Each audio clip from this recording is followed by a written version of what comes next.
유튜브의 신 페이지 208페이지 구독과 좋아요 부탁드립니다. 사랑합니다. 축복합니다. 감사합니다. 공유 영향력 가진 사람이 판을 키운다. 내가 언론에 얼굴을 공개한 건 2013년의 초였다. 그 전까지는 인터넷 방송의 게임 화면과 목소리만 나갔다. 그러다 2013년 8월에 TVN 강용석의 고소한 식구에 출연하게 되었고 거기서 얼굴뿐 아니라 월 수익까지 공개했다. 아프리카 TV 별풍선 수익 100만원, 인터넷 광고 수익 1300만원, 일부 BJ가 돈을 많이 번다는 건 당시에도 잘 알려진 사실이었다. 별풍선 수익을 노리고 선정적으로 선정적이거나 폭력적인 방송을 하는 몇몇 BJ들이 언론의 문맷돌을 맞는 일도 간혹 있었다. 하지만 별풍선 수익에 의존하지 않고 유튜브 광고 수익으로 월 1000만원 이상 1년에 억대 수익을 올릴 수 있다는 사실을 아는 이는 많지 않았다. 아니 유튜브에 동영상을 올려 돈을 벌 수 있다는 사실 자체를 다들 몰랐다. 당시 미국에서는 슈머시라는 개그 콤비가 2005년부터 유튜브로 총 180억 원에 달하는 수익을 올리고 있었지만 우리나라에서는 별풍선이 인터넷 방송의 유일한 수입원으로 알려져 있었다. 아프리카 TV의 BJ들조차 유튜브 수익 구조에 대해서는 잘 모르고 있었다. 그래서 요즘은 얼마나 버세요? 유튜브 수익을 공개한 후로는 유튜브마다 이 질문이 빠지지 않았다.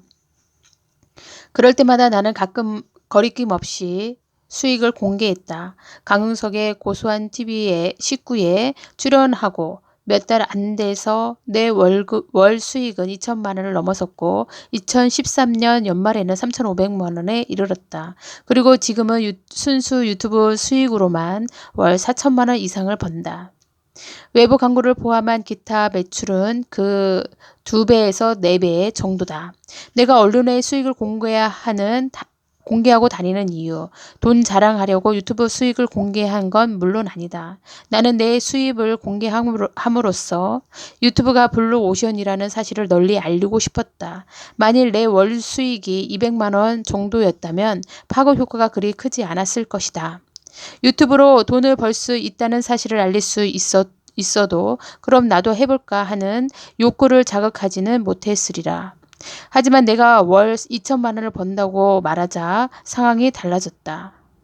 대도서관의 유튜브에 동영상을 올려 그렇게 많은 돈을 번다고? 그럼 대도서관의 10분의 1만 벌어도 월 200만 원 이내 할 만하잖아. 이런 반응을 기대한 것이다.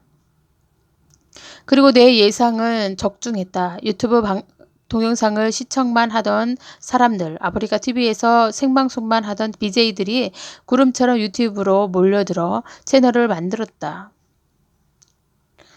바야흐로 우리나라 유튜브 열풍이 불기 시작한 것이다. 만일 내가 부자가 되고 싶었다면 내 수입을 언론에 정직하게 공개하지 않았을 것이다. 당신은 유튜브 개인 수익화 모델이 갓 도입된 때라 세금을 내고 싶어도 낼 방법이 없었다. 그러니 나만 입 다물고 있으면 한 달에 수천만 원의 세금 한 푼 안 내고 고스란히 챙길 수 있었다. 돈에만 욕심을 있었다면 아마 시작부터 달랐을 것이다. 내가 이른 미디어를 시작한 2010년 당신은 인터넷 방송 이미지가 B급도 못 되는 C급이었다. 건전하게 방송하는 BJ들도 많았지만 언론은 늘 선정적이고 폭력적인 BJ로 주목했다. 별풍선 수익도 자극적인 방송을 하는 BJ들이 거의 쓸어가다시피 하는 실정이었다. 나는 그들처럼 방송하고 싶지 않았다. 언젠가 국내에 유튜브 개인 수익 모델이 도입되면 인터넷 방송 수익은 후원금이 아니라 광고에서 얻게 되리라고 예상했기 때문이다. 그래서 일단은 돈 한 푼 못 벌더라도 수익 구조가 전혀 없는 다음 TV 팟에서 대도서관의 가능성을 시험해보고 시험해보기로 했다. 당시 내 다음 TV 본 방송은 최대 인원인 1000명을 꽉 채웠다.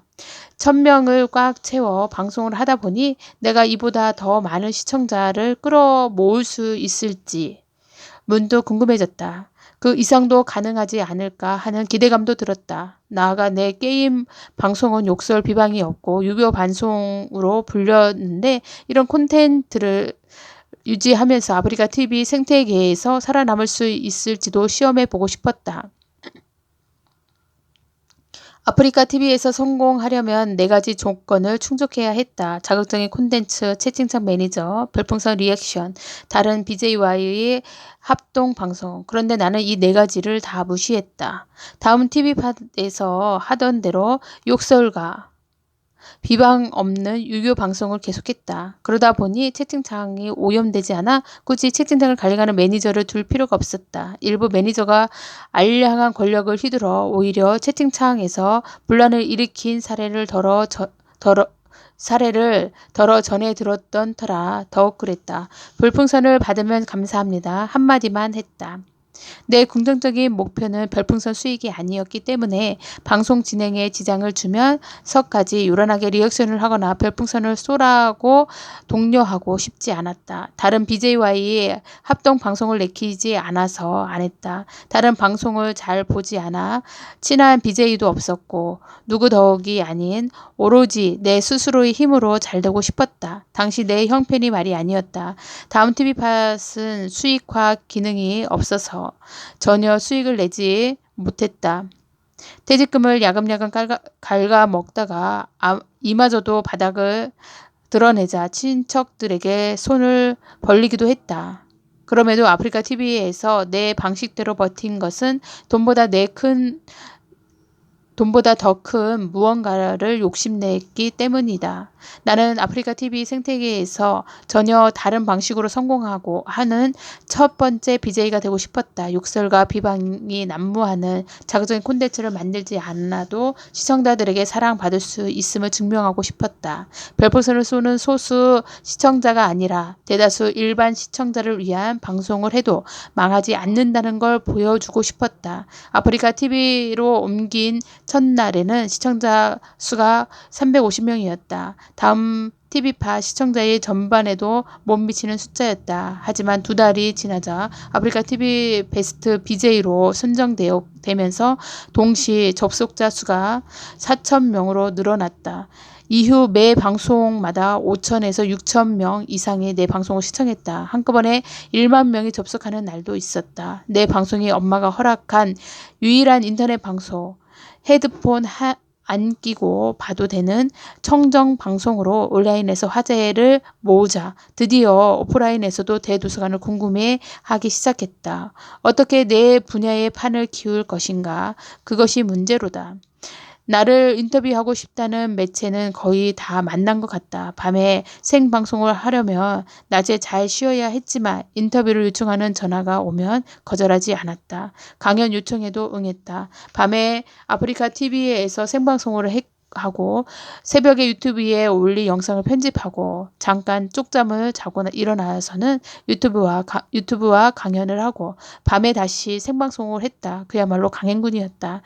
그런데도 인터뷰나 강연 요청을 거절하지 않았던 건 1인 미디어에 대한 할 말이 많았기 때문이다. 음지에 있는 1인 미디어 시장을 양지로 끌어올리려면 내 방송만 잘하는 걸로는 부족했다. 1인 미디어에서의 자극적인 콘텐츠만 있는 건 아니며 누구나 즐길 만한 대중적인 콘텐츠도 많다는 걸 언론에 알릴 필요가 있었다. 또 미래 사업에서도 1인 미디어가 얼마나 중요한 분야인지, 그러려면 어떤 정책 지원이 필요한지 관련 기관과 단체를 설득해야 했다. EBS도 1인 미디어의 저변을 넓히는 기회라는 이유로 승낙한 일이다. 단순한 프로그램 진행자 역할만 주어졌다면 시작도 하지 않았을 것이다. 어떤 프로그램 어떻게 만들지 백지 상태에서 시작할 뿐만 아니라 기획 단계부터 함께하는 일이라 흥미를 느꼈다. 앞으로 인터넷 방송도 높은 완성도를 지향해야 할 텐데 이를 시험하기에 좋은 기회라고 생각했다.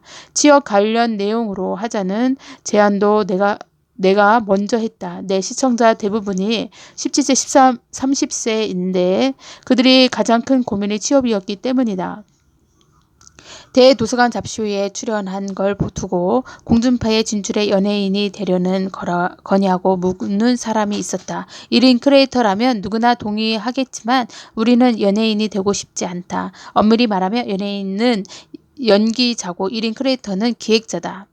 분야 자체가 아예 다르다. 물론 1인 크리에이터도 연애를 하거나 팬덤을 형성할 수는 있지만 기획자라는 정체성만은 결코 흔들려서는 안 된다. CJ에서 국내 최초로 MCN을 만들 때도 나는 MCN은 연예 기획사와는 달라야 한다고 누누이 강조했다. 1인 크리에이터를 억지로 키우려고 하지 말고 개성과 창조력을 영향력을 최대한 보장하는 형태로 가야 한다고. 이런 차이를 알아야 1인 미디어 광고 시장도 제대로 이해할 수 있다. 연예인은 광고 모델이지만 1인 크리에이터는 광고 기획자다. 광고주의 가이드라인은 존중하되 우리 개성에 맞는 창작력을 결합시키는 것이다. 초창기에는 MCN도 광고주도 1인 미디어의 특성을 잘 이해하지 못해 난항을 겪었다. 이렇게 광고를 찍는 것인가 못지않게 어떤 광고를 할 것인가도 중요하다. 나는 1인 미디어일수록 대기업 광고가 필요하다고 CJ EM을 설득했다. 1인 미디어도 다른 매체처럼 광고가 주요 수익원이므로 이는 매우 중요한 문제다. 하지만 나는 방송 초창기부터 음란물과 도박 관련 광고는 단칼에 거절했다. 광고 규모와 수준이 매체 영향력을 대변한다. 1인 미디어가 저급한 광고를 달기 시작하면 영원히 음지에만 머물 수밖에 없다. 대기업 광고를 잡아야 1인 미디어 산업 자체가 활성화한다. CJEM이 이런 나의 생각에 동의하고 대형 광고 수주에 적극 나서면서 1인 미디어 광고 시장에 크게 발전했다. 1인 크리에이터들이 워낙 개성이 강해서 광고주 입장에서는 기대 반 우려 반일 수 있는데 대기업인 CJ가 중간에서 안정감 있게 잘 조율한다. 덕분에 MCN 후발자인 우리나라 1인 미디어 광고 시장에서는 세계 어느 나라보다 앞서가고 있다. 정말 중요한 것은 경쟁력이 아니라 영향력이다. 우리나라 1인 미디어 시장은 빠른 속도로 진화 발전하고 있다. 2017년 고척 스카이돔에서 열린 다이어 페스티벌 2017년 행사만 해도 약 4만 명의 관람객을 끌어모았다. 1인 크리에이터도 많아지고 있지만 무엇보다 인터넷 방송 소비자가 빠르게 확산하고 있다는 증거이다. 이제 인터넷 방송 소비자에게 창작자가 되어 보라고 권하고 싶다. 요즘 초중고 학생들이 장래 희망 1위가 1인 크리에이터라고 한다. 그 소리를 들으면 아마 40대 50대 학부모들은 1인 크리에이터 그게 뭔데 할 거다. 인터넷 방송하는 사람이라고 간장 들이마시고 야밤에 폭주하면서 생방송하는 사람들 말이니 내가 그걸 한다고 하는 부모도 있을 것이다. 1인 미디어를 바라보는 시각이 많이 개선되었지만 B급 문화로 인식하는 시선은 여전히 존재한다. 1인 미디어 시장이 커질수록 성정적이고 폭력적인 방송에 대한 우려도 커지고 있다. 1인 크리에이터가 유튜브로 1년에 억대 수익을 올리고 있다는 기사가 실리면 다음 날에는 선정적인 인터넷 방송을 규제해야 한다는 칼처럼이 뒤따라 실리는 시기다. 이게 바로 내가 부자보다 영향력 있는 사람이 되길 원하는 이유다. 내가 돈만 벌고 싶었다면 시청자 후원금을 조금이라도 더 받기 위해 안달복달 했을 것이다. 내 수입을 일일이 공개하지도 않았을 테고 돈 안 되는 공중파 출연이나 인터뷰 강연도 하지 않았을 것이다. 광고도 들어오는 대로 받고 씻고 찢었을 것이다.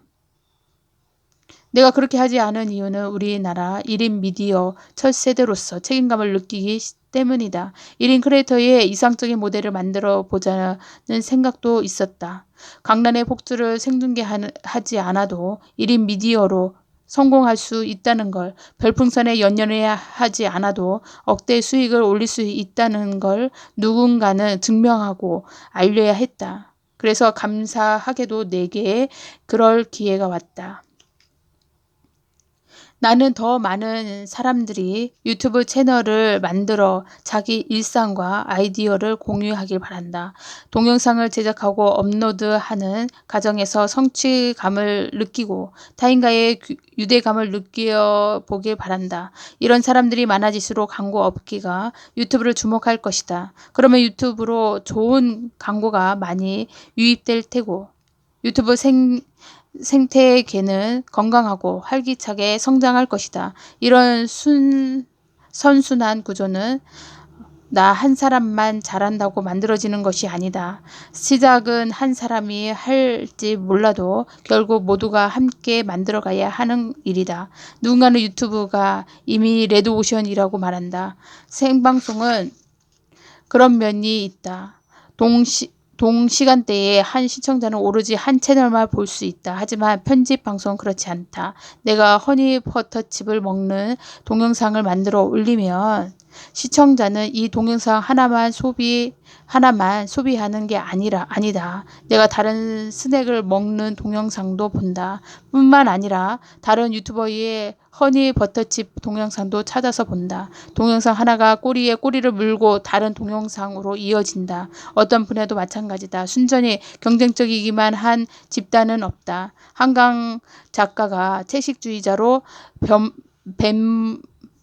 멘붕커상을 받자 내리막길을 걷던 한국 문학계가 간만에 활기를 되찾았다. 독자의 관심이 한강 작가뿐 아니라 한국 문학 전반으로 넓어졌기 때문이다. 심슨 가족 시리즈의 가족 조지 마이어가 드라마 대본을 쓰는 일로 제로섬 게임이 아니라고 말할 것도 같은 맥락이다. 작가 하나가 파일럿 프로그램으로 채용되었다거나 프로그램 하나가 시리즈로 제작된다는 소문이 들려온다면 그건 아주 좋은 일이다. 코미디가 잘 팔린다는 뜻이니까. 나도 1인 미디어 시장을 제로섬 게임이라고 생각하지 않는다. 세상 모든 1인 크리에이터들이 내 동반자다. 1인 미디어 시장을 키우고 함께 성장할 동반자, 그런 사람이라면 나는 누구라도 응원한다. 지금도 좋은 크리에이터가 많지만 앞으로도 평판 좋고 유쾌하고 잘 나가는 1인 크리에이터가 더 많아지면 좋겠다. 내 이웃이 잘 되면 나도 잘 되는 멋진 세계. 어쩌면 우린 이미 그런 곳에 살고 있을지도 모른다. 구독과 좋아요 부탁드립니다. 사랑합니다. 축복합니다. 감사합니다.